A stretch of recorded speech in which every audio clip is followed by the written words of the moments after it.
Tras los fenómenos atmosféricos y sísmicos, Puerto Rico debe estar más preparado y con mayor conciencia y conocimiento de las buenas prácticas en arquitectura, diseño y construcción. ¿Cómo lo haces? Aquí tendrás el acceso a este conocimiento de forma fácil y sencilla. Ahora comienza Arquitectura en Blanco y Negro. Saludos a todos y todas aquellos que nos escuchan. Yo soy el arquitecto Luis Vadillo Lozano, decano de la Escuela de Arquitectura y Diseño de la Pontificia Universidad Católica de Puerto Rico. Y estoy con ustedes como todas las semanas hablando de arquitectura, deseándoles a todos que se encuentren bien y en salud y recordándoles que Dios nunca nos abandona. Como siempre les digo, ustedes no han vivido ni vivirán un solo día sin arquitectura. Estamos siempre rodeados, protegidos y acompañados por arquitectura. Y así será por el resto de nuestras vidas. Este programa compartirá conmigo una persona que muchos conocen porque fue la comantenedora de la primera temporada del mismo, nuestra distinguida profesora y coordinadora de la Unidad de Tecnologías de la Construcción y Sustentabilidad, arquitecta Pilarín Ferrer Vizcasillas. Saludos, Pilarín. Saludos, Luis, saludos a todos los que se sintonizan con nosotros. Eso es una buena manera de decirlo, Pilarín. ¿Cuántos estarán sintonizados en este momento? No sabemos. Nos reunimos una vez más, Pilarín, quizás bajo las circunstancias que comenzamos este programa hará más de unos 3 años atrás, que fue inmediatamente después del huracán María. Recuerdo que tú y yo compartimos aquellos momentos y compartimos algunas recomendaciones que teníamos para nuestros radioyentes, entonces exclusivamente de radio, ¿verdad? Porque estamos por Católica Radio exclusivamente, no estábamos por YouTube.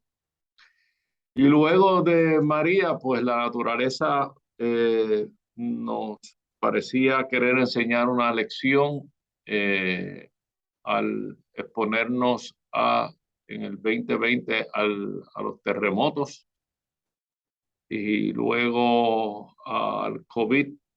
Y aquí estamos, Pilarín, estamos ante un evento de la naturaleza más, un evento que ha golpeado a Puerto Rico y que pone en evidencia la precariedad de nuestras construcciones, la precariedad de la ubicación de nuestras comunidades y la precariedad de nuestros sistemas. Estamos una vez más a 5 años del huracán María, sufriendo graves consecuencias de un evento que es natural, un evento que puede repetirse, Dios no lo quiera, esta misma temporada, que no ha terminado todavía la temporada de huracanes, o pudiera ocurrir todos los años, pudiese ocurrir más de una vez al año, y pudiese ocurrir definitivamente el año próximo. Y eso está dentro de la ley de probabilidades. Nosotros lo sabemos, vivimos en el trópico, vivimos en el paso de los huracanes y de las tormentas tropicales. Pero parecería que o no lo entendemos, o parecería que se nos ha olvidado algunas técnicas y que debiéramos de repasarlas, pero más allá de repasarlas, debiéramos de aplicarlas. Yo recuerdo que hablando en aquel entonces, años atrás, sobre aquellas circunstancias de años atrás, aquellos huracanes y aquellos terremotos, recuerdo haber señalado las muchas deficiencias que quedaban evidentes en la construcción y que eran obvias malas prácticas de construcción y que antes no necesariamente ocurrían. Sabíamos cómo construir para nuestro clima y trajimos muchas anécdotas. Recuerdo haber compartido anécdotas de mi abuelo Prájedes, no sé si recuerdas de eso después del paso del huracán San Felipe. Y recuerdo un comentario tuyo muy interesante en el análisis de uno de los grandes cuadros de uno de los grandes pintores, sino el gran pintor de Puerto Rico, Francisco Oller, en su cuadro, su famosísimo cuadro de El Velorio. Y que tú comentabas cuánto se podía aprender de ese cuadro, y hiciste unas interesantes reflexiones acerca de de los detalles que se podían apreciar en términos de la construcción de esa muy humilde residencia que se ilustra en ese cuadro, no con la intención de dar clases de construcción, sino con la mera intención de rescatar en aquel momento de lo que era una, una situación cotidiana, triste pero cotidiana, como era el velorio de ese niño. Y quizás podemos empezar por ahí, Pilarín. Me gustaría que trajeras a la memoria aquel comentario tuyo sobre ese cuadro del velorio de Francisco Oller y lo que se podía apreciar en sus detalles y cómo tú lo amarraste en aquel entonces, cómo lo puedes amarrar ahora con relación a los daños que vemos repetidamente en estructuras y que no debían de estar sucediendo. Pero adelante, te quiero dar la oportunidad de que nos recuerdes un poco aquel comentario tan interesante. Pues saludos a todos. Efectivamente, el cuadro de Francisco Oller de 1893, El Velorio, nos muestra una residencia de lo que podríamos llamar, yo lo voy a llamar un criollo, porque no quiero decir ni que es un jíbaro puertorriqueño, ni que es una familia de personas de color, o si son mestizos o mulatos, porque en ese cuadro está todo el mundo. O sea que es un reflejo de un momento. Yo no me quiero atribuir el análisis de esa estructura porque tengo que decir que lo escuché en una charla que dio el buen amigo arqueólogo Agamenón Costantel, donde finalizando una de sus charlas nos dicen, fíjense en este cuadro, fíjense cómo se sabían hacer las cosas y nos olvidamos. Y yo creo que esa es la gran lección de ese cuadro, que hay una memoria histórica, que hay unas experiencias vividas, que hay una sabiduría por vivir en el trópico que me parece que la hemos echado a un lado. Y yo le digo a mis estudiantes, no todo lo bueno es mejor, ni todo lo viejo es peor, es cuestión, ¿verdad?, de unir esos dos conocimientos, el antiguo, las experiencias pasadas, con las tecnologías modernas y hacerlo lo mejor que podamos. Pero nada, los amigos los invito a que miren el cuadro de Francisco Oller, miren cuántas cosas en esa vivienda humilde nos hacen ver cómo la arquitectura en madera de aquel momento podía resistir un temporal. ¿Qué cosas? Por ejemplo, los techos a cuatro aguas son mejores para dividir los vientos, si queremos decirlo de alguna forma, ¿verdad? Para que el viento cuando impacte una estructura se divida y baje velocidad y siga. Yo le digo a mis estudiantes que las estructuras de madera, porque pesan menos, una de las cosas que tienen que hacer ante el viento es hacerse invisible. Tienen que hacer el inverso de un avión. Quieren querer no volar y permanecer en el sitio. Y esa estructura que vemos en el cuadro de Francisco Oller precisamente hace eso. Vemos un techo a cuatro aguas, vemos algo que a veces me llama la atención, que se olvidan en los diseños, no tanto de madera, sino también de acero liviano, y es trancar las esquinas. Las estructuras de madera son conexiones articuladas, o sea que necesitamos trancar la estructura para que ésta, ante una carga lateral, que puede ser un terremoto, un viento, si le empuja de un lado, la misma estructura hace la fuerza contra, la misma fuerza en la dirección contraria. Así que vemos en las esquinas de ese cuadro cómo está arriostrado, cómo está amarrado. Una de las cosas que en aquella charla que fui nos llamaron la atención para que nos fijáramos es que las vigas, las columnas, las esquinas estaban amarradas con liana. El criollo o el habitante de Puerto Rico en aquel momento había aprendido que los clavos que traían de España no funcionaban porque no resistían la humedad ni resistían el salitre. Y cuando venía el embate de un huracán o de una carga lateral, de ya fuera un terremoto, ¿verdad?, pues se aflojaban y se salían y la estructura colapsaba. O sea que si observamos ese cuadro, vamos a ver que las esquinas están amarradas con lianas mojadas que una vez se secan, ¿verdad?, se amarran y se ponen más fuertes. Vemos cómo las puertas están reforzadas en sus laterales y en su parte superior. Vemos la separación entre las tablas que hacen el piso, porque la madera, como yo digo, es una esponja y reacciona a la humedad. O sea que si hay un ambiente muy húmedo se va a hinchar, si hay un ambiente más seco se va a encoger y debemos de dejar espacio para ese movimiento. Y finalmente, en cuanto a ese cuadro, otra frase que yo uso mucho y es que la buena arquitectura no depende del material, depende del buen diseño, de la buena construcción. Y ese cuadro es un buen ejemplo de lo que es una buena construcción en madera y lo podemos ver reflejado y tú eres testigo de eso. Una de las cosas que yo le pedí al decano una vez pasó el huracán María era cruzando los dedos, por favor, dime que el parque de bombas está bien porque ese es como mi argumento fuerte, ¿verdad? No depende del material, depende de la buena construcción. Y el decano tomó una foto del parque de bombas el domingo después del paso del huracán María y no se le había caído ni una bombilla.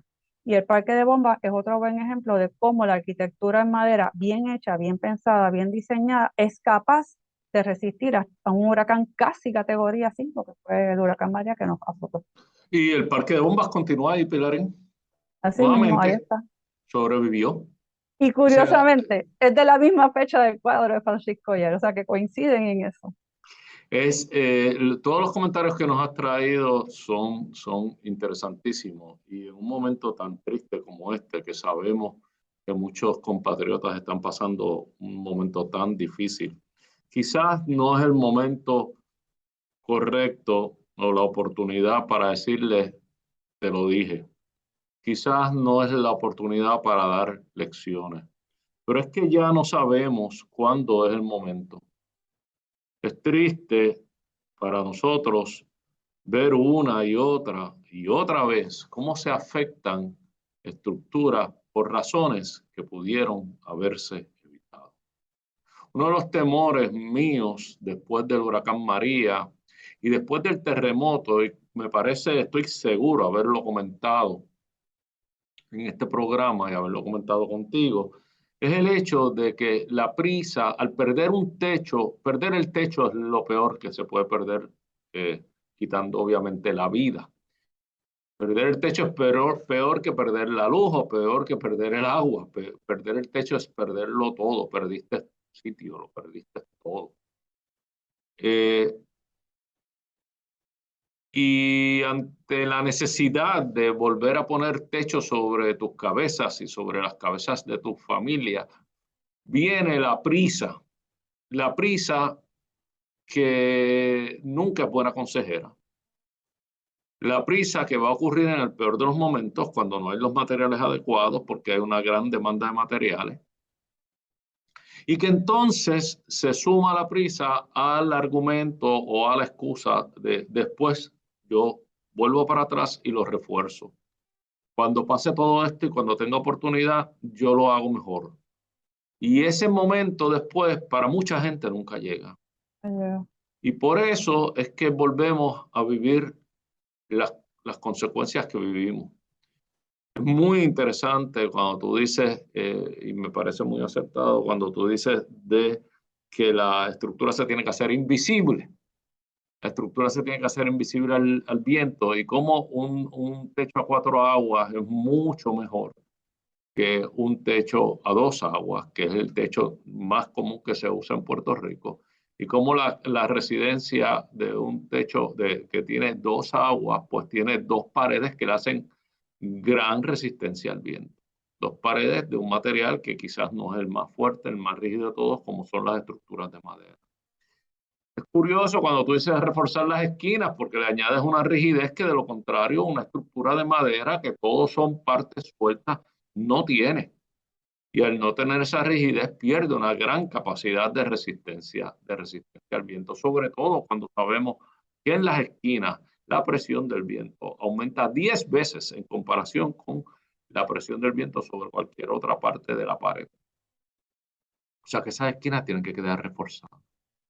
Es curioso el amarre, el detalle del amarre con las lianas, porque ese es un amarre mecánico que supera por mucho un amarre de un clavo, que es un amarre que depende de la fricción del clavo y, como tú bien dices, de la condición del clavo.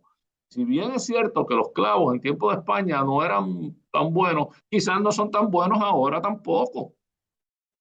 Y un clavo depende de su capacidad de resistencia en fricción, que no solamente depende del clavo, depende de la condición de esa pieza de madera donde el clavo entró, y que al momento en que el clavo entra se va deteriorando, comienza su deterioro y su degradación, y por lo tanto cada vez tiene menos capacidad de fricción y llegará un momento en que no aguante prácticamente nada. Entonces una y otra vez vemos momentos dificilísimos, trágicos, como no puedo dejar escapar un artículo que me partió el corazón de una señora con sus 3 hijos, que dice: lo perdí todo en María y lo volví a perder todo de nuevo. Perdí mi casa en María y la volví a perder de nuevo. Y se veía esta humilde casa de paredes de bloques de hormigón, pero que había perdido el techo.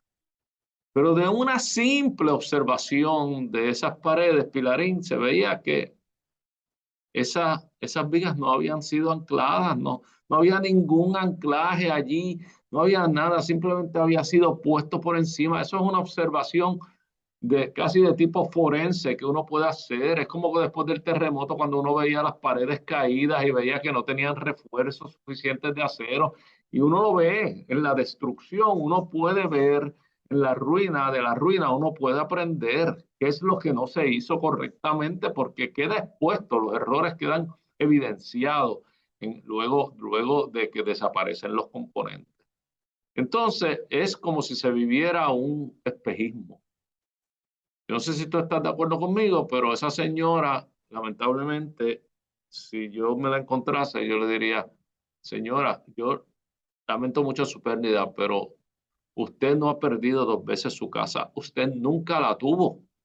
Eso es así y tú tocas un punto que yo también lo mencioné en mis clases y es que ante la prisa, ¿verdad? Y la urgencia, porque no, la gente no puede seguir en los refugios o con los familiares o con lo que sea, pues quieren regresar a sus casas. Y una cosa que vemos, y no solamente en las casas, lo vemos hasta en la infraestructura, lo vemos en todo, y es que lo temporero se convirtió en permanente. Exacto, Y, exacto.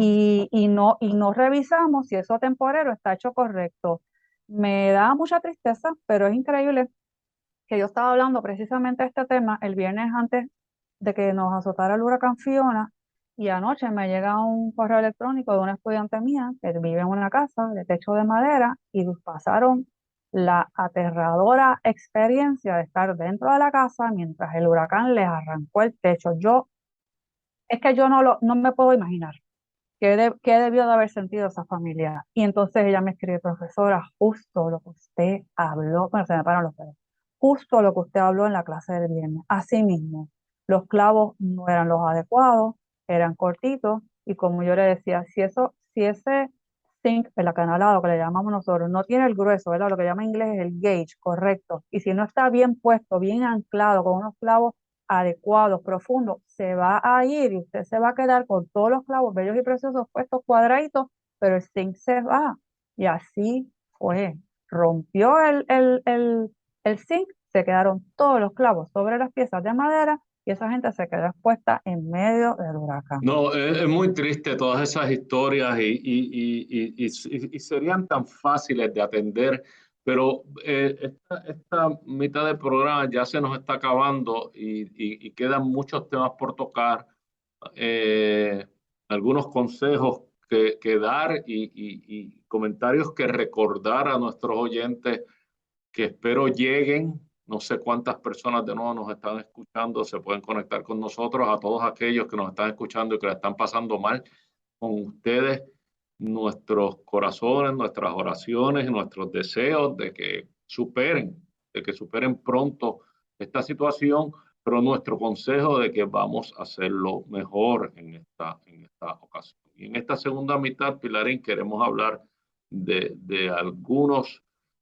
asuntos que no solamente están relacionados con la construcción, sino también con la ubicación, y con un interesantísimo artículo que tú publicaste o que te publicaron esta pasada semana, inmediatamente después del huracán, y que yo creo que hay lecciones que aprender en base a ese artículo. Sin más, esta primera mitad se ha terminado, pero volvemos en unos minutos enseguida con ustedes en la segunda mitad de esto que es arquitectura en blanco y negro. No se retire nadie. Es asunto de todos diseñar y crear de forma segura, sustentable y ecoamigable. Te hablamos sin matices, te hablamos en blanco y negro. Amigos, aquí de regreso. Yo soy el arquitecto Luis Vadillo Lozano, decano de la Escuela de Arquitectura y Diseño de la Pontificia Universidad Católica de Puerto Rico, y esto es Arquitectura en Blanco y Negro. Les invitamos a que nos busquen en YouTube bajo el mismo nombre, Arquitectura en Blanco y Negro, donde todos los jueves encontrarán nuevo contenido. En este programa compartiremos con ustedes conocimientos de esta bella profesión de la arquitectura, aquellos que les sirvan para evaluar, observar, saber exigir y saber apreciar la buena arquitectura. Nuevamente, como les deseé en un comienzo, espero ahora, después de Fiona particularmente, espero que se encuentren todos bien y en salud, y recuerden desde sus circunstancias muy personales que Dios nunca nos abandona.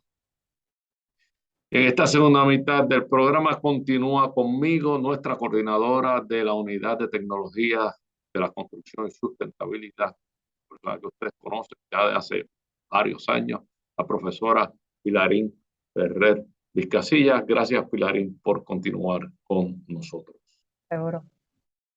Pilarín, estamos en este programa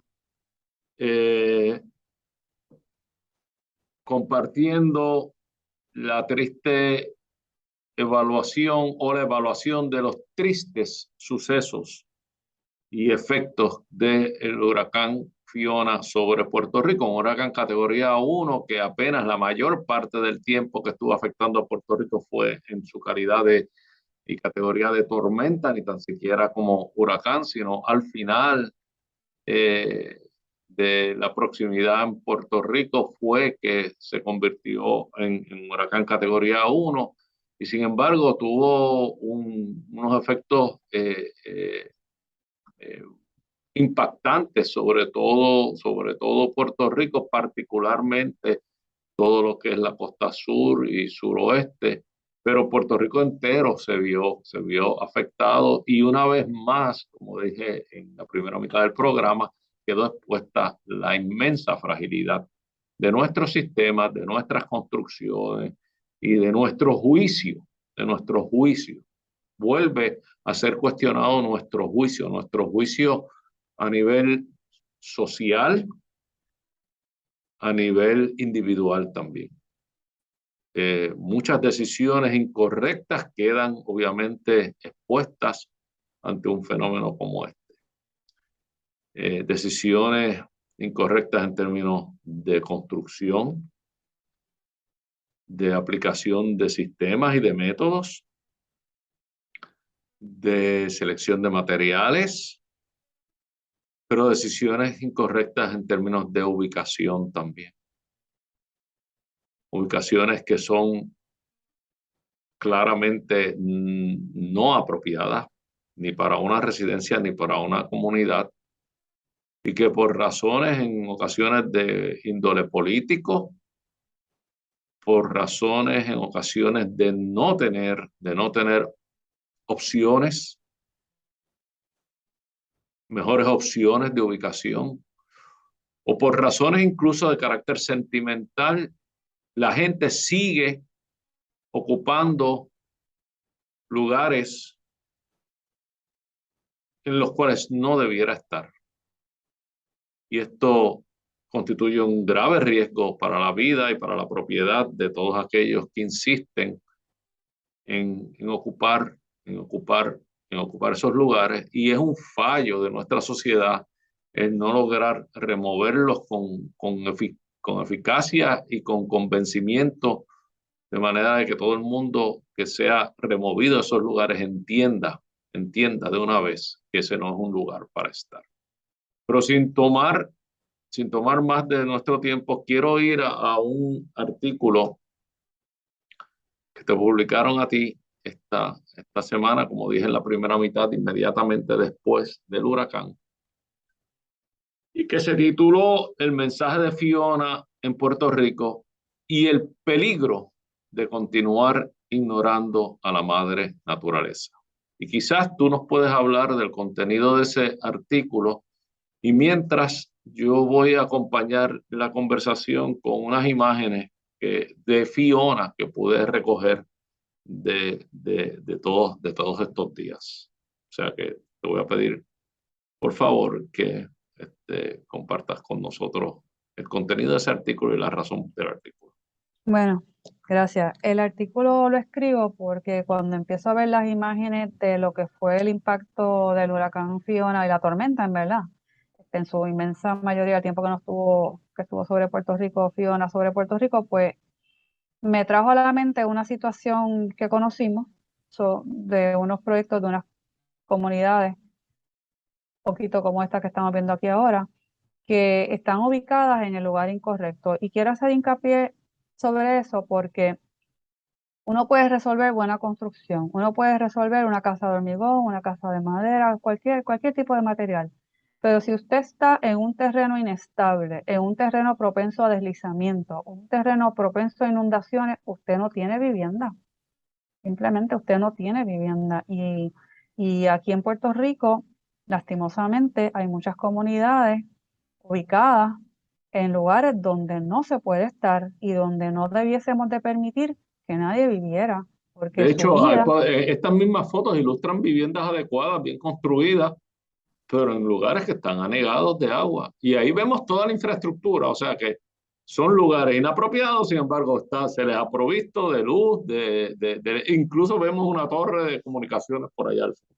y ese es otro tema para otro programa, porque si uno va por los canales y hace las cosas como se deben de hacer, ¿verdad? Y va por los canales y hace los permisos y construye según se debe, pues estas cosas no debiesen de ocurrir, porque tú no puedes construir en una zona inundable, tú no puedes construir en un lugar donde los terrenos están propensos a deslizamiento o son terrenos, ¿verdad?, que se licúan y demás. O sea que algo está mal, pero como digo, eso es tema para otro programa.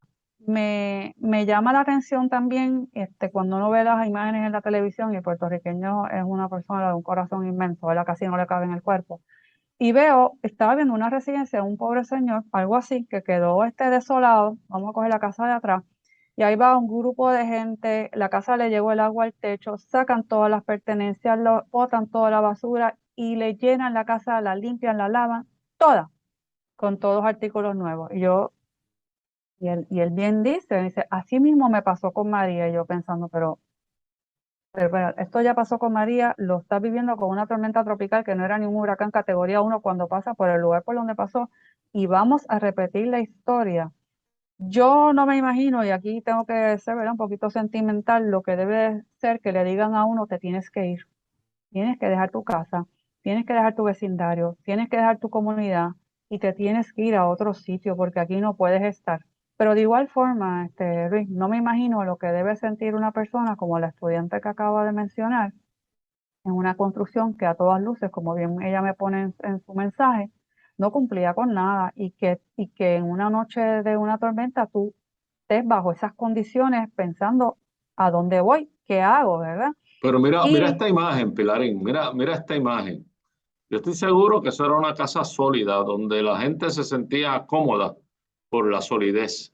Yo estoy seguro que ellos alegarían que estaba bien construida, pero mira el lugar, como tú bien dices, no hay manera de corregirle el lugar, no hay no hay forma, manera, si no lo hay que le está forma. pasando, ¿a qué distancia? Eso tiene que ser un río, no sé dónde es, pero ¿a qué distancia estaba? O sea, tú no puedes construir en la zona marítimo terrestre, tú no puedes construir en las riberas de los ríos. Esta casa es en Calle, esta historia yo la vi. Esta gente quedó allí atrapada. Esa lancha que ustedes ven ahí se usó, se deslizó hasta la casa para sacar a la gente que estaban en el segundo nivel. Sea, este tipo de situación no la podemos seguir repitiendo. Y hay una cosa que yo creo que voy por otra línea, Luis, y tú me dices tu opinión, pero nosotros tenemos que vivir, yo creo que las dos experiencias catastróficas, María y esta Fiona ahora, y nos han demostrado que uno tiene que ser más compacto, que en la unión está la fuerza, que mientras más cerca estemos nosotros aglutinados y amontonados, más va a ser nuestra Bueno, lo que posibilidad pasa de es que sobrevivir. lo que pasa es que, y esa es una de las teorías mías, y me alegro que lo hayas traído, porque yo escribí un artículo al respecto. No es solamente que en la unión está la fuerza, y no solamente con María y con Fiona, sino que no se nos olvide el terremoto.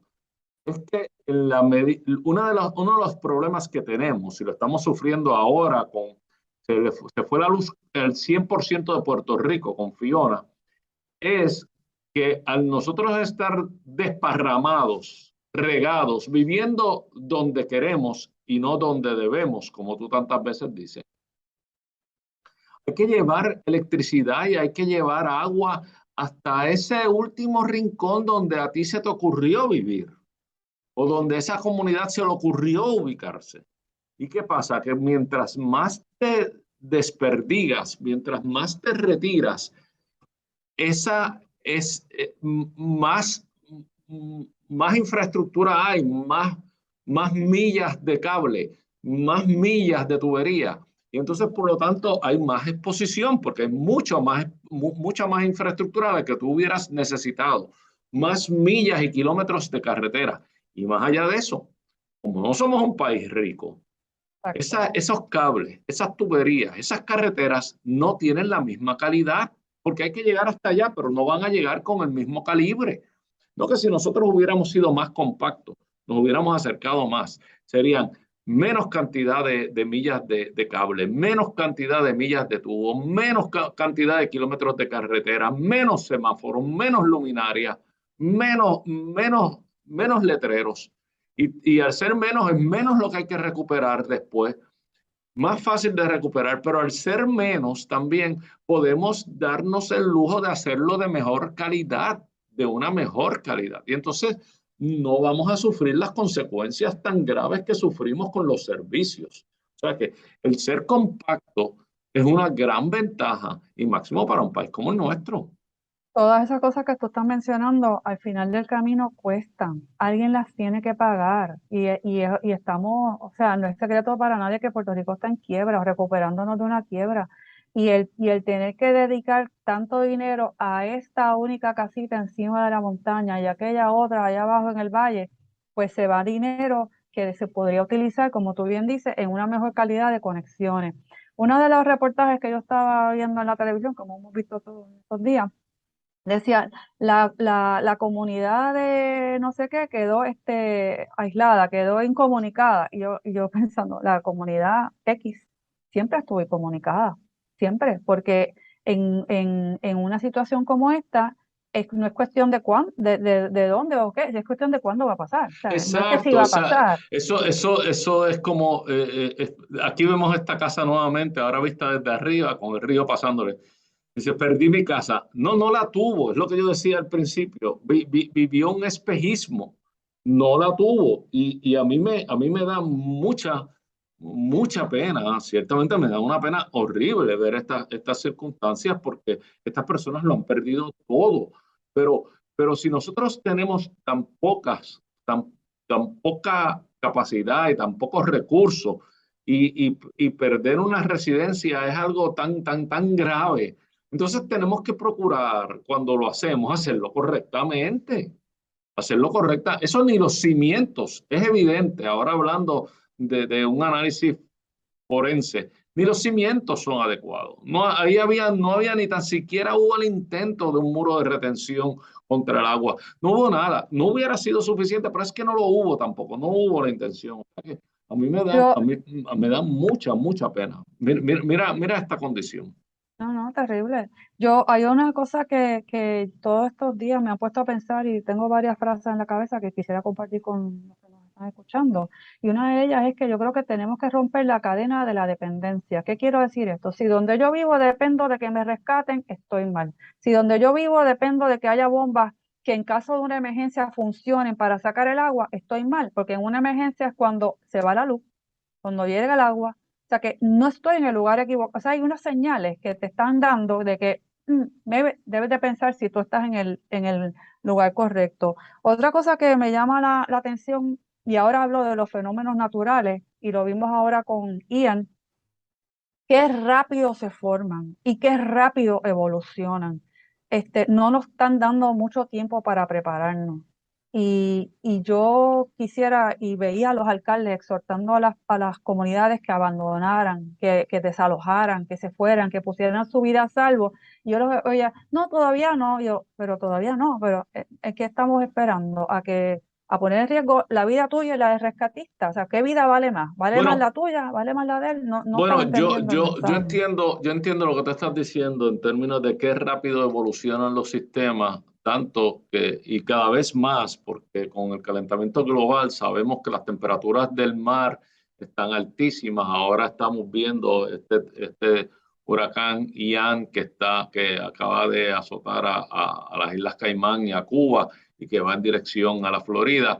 Y es increíble, en menos de 48 horas, mucho menos de 48 horas, pasó de una tormenta de 45 millas por hora, de viento de 45 millas por hora, a un huracán categoría 3 de 125 millas por hora los vientos.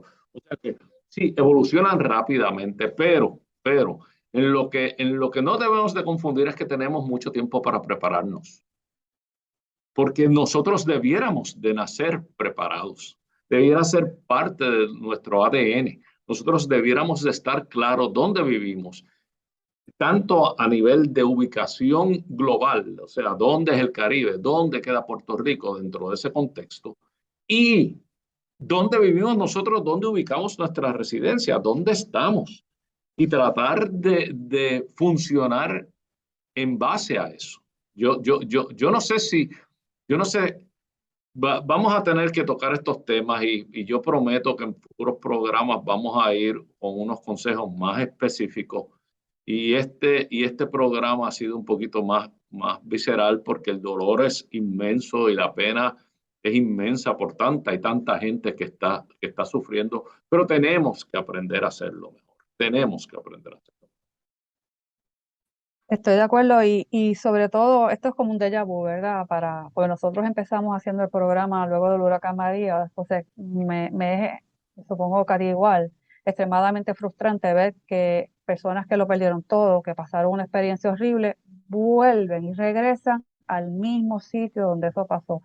Como he dicho, esto de decir que abandonar el lugar donde vive debe ser terrible, pero yo creo que ya llegó el momento de que la gente ponga en una balanza si puede seguir viviendo este tipo de experiencias, porque yo no lo visualizo, no me lo imagino lo que debe ser, y yo creo que el gobierno también tiene que empezar a actuar y a no permitir y a dar opciones a tanta necesidad de vivienda óptima o adecuada que tenemos en Puerto Rico en los lugares correctos y no en los lugares incorrectos. Y eso cambiaría mucho de nuestra experiencia durante estos fenómenos, que no solamente son, como tú bien dices, los huracanes, son los terremotos igual. Son los terremotos, son los huracanes, son las tormentas ahora, es el COVID y en todas las ocasiones ha quedado expuesta nuestra fragilidad. Entonces, ya continuamos, volvemos a escuchar las voces de Puerto Rico se levanta. Y sí, Puerto Rico se va a levantar. No nos queda más remedio que levantarnos. Y que Puerto Rico es resiliente, un término que está sumamente abusado ya. Puerto Rico es resiliente, Puerto Rico se levanta, todos por Puerto Rico. Y no nos queda más remedio. Eso va a tener que volverse a hablar, va a tener que volverse a decir, pero tiene que ir acompañado de una racionalidad en el proceso de decisiones de aquí en adelante y de cara a un futuro. Tenemos que ya acompañar los discursos humanitarios y el acompañamiento con un acompañamiento de instrucción y la gente tiene que estar en disposición de aprender. Nosotros tuvimos desde la Escuela de Arquitectura unas clínicas donde compartimos después del huracán María. Yo entiendo, tú fuiste parte de eso y entiendo que te debes de recordar de eso, donde Seguro. compartimos los detalles adecuados para construir, los lugares adecuados para construir, la manera correcta de sembrar. Compartimos eso con una cantidad inmensa de personas. Yo espero que por lo menos aquellos que asistieron no estén sufriendo estas consecuencias, pero lo volveremos a hacer porque es nuestra obligación pero hay que abrir los oídos también, hay que escuchar y hay que aplicar. Ya se Yo nos está diría- acabando el tiempo de este programa porque ha sido cortísimo, pero quiero unas palabras tuyas de cierre. Sí, a todo el mundo que ni sabemos si nos está escuchando, si nos estará viendo por la condición que estamos viendo ahora, pero que no, los que lo vean luego, que es un momento de análisis. Los que su casa no se inundó y no están en terrenos inestables, pero la casa sufrió, observen su casa, miren los puntos débiles, vayan sobre eso, busquen consejo profesional y traten de corregir esas deficiencias. A los que se inundaron, a los que se deslizaron, todo eso, el mensaje es claro, ahí no se puede regresar. A eso no se puede regresar y lo que tú dices es bien cierto, o sea, no porque, y lo dijimos en aquel entonces, porque no me pasó nada no quiere decir que no vaya a pasar. Mucha gente dijo, si esto aguantó a María, esto aguanta a Fiona. Y ustedes saben qué, no, cada fenómeno es diferente, cada fenómeno es diferente, o sea que tenemos que abrir los ojos y aplicar la lógica y aplicar la inteligencia social que debiéramos de tener, pero que parece de alguna manera que se nos ha olvidado y ya hemos dejado de saber aplicar algunas técnicas y tecnologías que teníamos y que eran parte de nuestra cultura. Sin más nada, Pilarín, yo estoy seguro que me acompañas en esto. Un abrazo a todas aquellas personas que han sufrido y que en este momento están sufriendo grandes limitaciones, y aquellos que perdieron la vida, por favor, nuestras oraciones están con todos ustedes. Estaremos acompañándolos en futuros programas con consejos que espero apliquen. Sin más nada, esto es Arquitectura en Blanco y Negro. Gracias, Pilarín, por habernos acompañado y gracias a todos aquellos que han estado con nosotros durante esta hora. Yo soy el arquitecto Luis Vadillo Lozano, decano de la Pontificia Universidad, de la Escuela de Arquitectura y Diseño de la Pontificia Universidad Católica de Puerto Rico. Gracias. Hasta luego. Todos vivimos en sintonía con la arquitectura. Queremos escuchar tus ideas, dudas y preocupaciones. Escríbenos a arquitecturaenblancoynegro@pucpr.edu. Arquitectura en Blanco y Negro es una producción de la Pontificia Universidad Católica de Puerto Rico.